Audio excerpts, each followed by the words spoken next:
निष्कर्ष में आपका स्वागत है। मैं हूं अलका सक्सेना। महंगाई, भ्रष्टाचार से लोग परेशान हैं, युवाओं को नौकरियां नहीं मिल रही हैं, अर्थव्यवस्था की हालत किसी से छिपी नहीं है और ऐसे में एक ऐसा शख्स लोगों के सामने आता है और आकर कहता है कि इन सब के लिए मुझे सिर्फ 60 महीने दे दो। तो क्या इसे उसका आत्मविश्वास समझा जाएगा या फिर अति आत्मविश्वास? आज चर्चा इसी पर। स्वागत है आपका निष्कर्ष में। मैं हूं दिनेश गौतम। आत्मविश्वास और अति आत्मविश्वास के बीच आज मोदी खड़े हुए देखे जा रहे हैं। अगले 1 घंटे में हम इस पर करेंगे चर्चा कि आखिर मोदी के अंदर इतना भरोसा आया कैसे और क्या ये आत्मविश्वास इतना है कि लोगों के विश्वास को बरकरार रख सके। इसी पर होगी चर्चा आज निष्कर्ष में और इसके लिए हमारे साथ जुड़ रहे हैं खास मेहमान। सैयद फैजल अली साहब हमारे साथ जुड़ रहे हैं, ग्रुप एडिटर सहारा उर्दू मीडिया के। पूर्णिमा त्रिपाठी जी, सीनियर सहायक संपादक, फ्रंटलाइन द हिंदू ग्रुप। इसके अलावा हमारे साथ कुछ ही देर में जुड़ेंगे सुषमा रामचंद्रन, वरिष्ठ पत्रकार हैं, और लखनऊ से प्रोफेसर अरविंद मोहन साहब जुड़ेंगे, अर्थशास्त्री हैं, लखनऊ विश्वविद्यालय से जुड़े हुए हैं। अरविंद साहब बहुत स्वागत है, आप सभी मेहमानों का बहुत स्वागत है। और पहले सेगमेंट में आज हम चर्चा करने वाले हैं कि मोदी के अंदर कॉन्फिडेंस या ओवर कॉन्फिडेंस, ये असल में क्या है? ये कॉन्फिडेंस है या फिर ओवर कॉन्फिडेंस? दूसरे सेगमेंट में हम चर्चा करेंगे कि क्या राहुल, सोनिया और केजरीवाल जैसे नेताओं की कमजोरी के चलते मोदी इतने मजबूत और इतना आत्मविश्वास से भरे हुए दिखाई दे रहे? तीसरे सेगमेंट में चर्चा कि मोदी यूथ नहीं होते हुए भी, यंग नहीं होते हुए भी, उस तरह से एज वाइज यूथ के दिनों के में घर कर गए, ऐसा कैसे कहा जा रहा है? क्या इस वजह से भी उनमें आत्मविश्वास आया है? और आखिरी सेगमेंट में चर्चा होगी केजरीवाल दिल्ली में फेल हो गए, जबकि उन्होंने भी बहुत सद्भाव दिखाए थे, बहुत सपने दिखाए थे, क्योंकि उनके पास राजनीतिक अनुभव नहीं था। लेकिन मोदी के पास राजनीतिक अनुभव राज्य का है, केंद्र का नहीं है। तो मोदी के बारे में कहा जाए कि केजरीवाल जैसा हाल होगा या नहीं होगा, इस पर चर्चा करेंगे।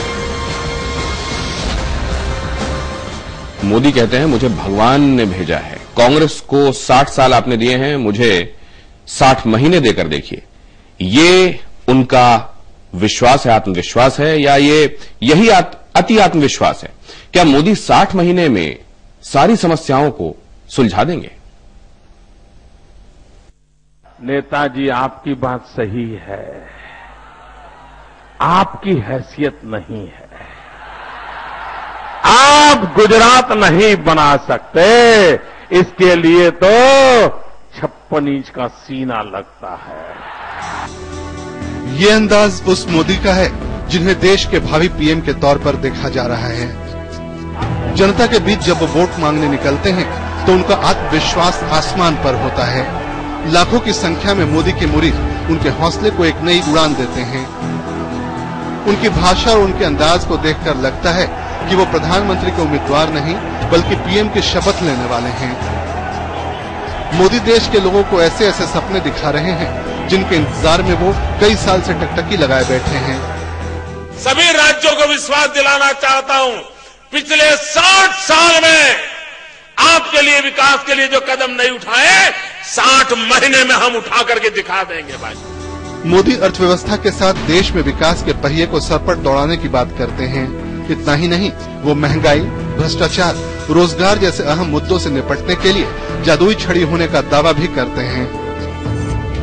उस भूमि की सेवा करने का मुझे सौभाग्य मिला है और मेरा मन कहता है मैं आया नहीं हूँ, मुझे भेजा भी नहीं है, माँ गंगा ने बुलाया है और गंगा मुझे आशीर्वाद दे। मोदी लोगों के सपनों को सच करने के लिए सीना ठोक रहे हैं। गुजरात मॉडल की बात करके लोगों से वोट मांग रहे हैं।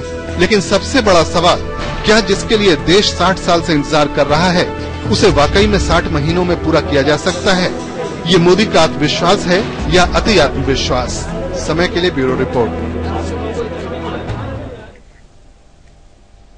56 इंच की छाती, I am God's chosen one, और 60 साल के बदले 60 महीने दो, बिल्कुल काया पलट कर दूंगा। क्या ये आत्मविश्वास है या अति आत्मविश्वास? पूर्णिमा जी। नहीं, फिलहाल तो इसको अति आत्मविश्वास कहना सही होगा, क्योंकि आत्मविश्वास जब एक कुछ आप करके दिखा देते हैं और उसके बाद आप कोई क्लेम करते हैं तो उसमें आत्मविश्वास झलकता है।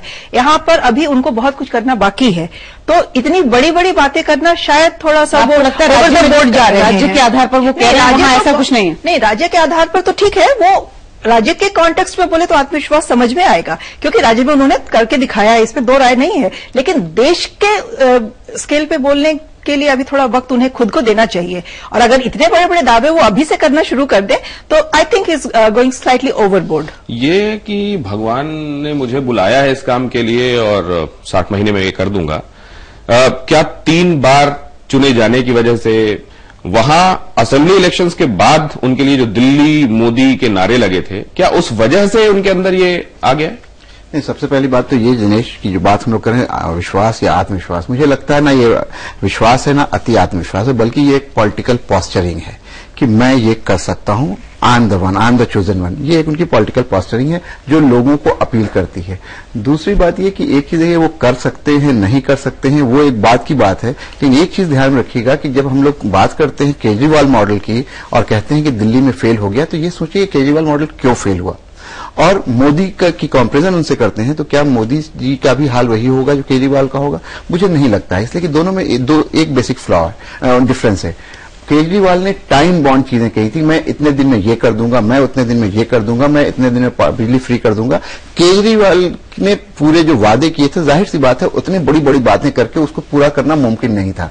आप इलेक्शन कैंपेन को देख लीजिए, मोदी जी ने कोई भी वादा इस तरह का नहीं किया कि मैं इतने दिनों में ये कर दूंगा। कह रहे हैं कि 7 साल में जो नहीं कर पाए कांग्रेस लीड सरकार, 60 महीने में कर दूंगा। लेकिन क्या उन्होंने किसी चीज की तरफ ये इंगित किया है कि मैं ये काम कर दूंगा, मैं करप्शन हटा दूंगा 60 साल में, मैं सारे लोगों को एम्प्लॉयमेंट दे दूंगा 60 साल में, या मैं पूरी गंगा की सफाई कर, स्पेसिफिक्स पे नहीं गए हैं। नहीं, इसमें केजरीवाल के साथ जो इन्होंने कहा उसमें सिर्फ एक चीज ऐड कर दूं, केजरीवाल एकदम एक नोविस टाइप के एंटर हुए और उन्होंने बहुत दावे किए।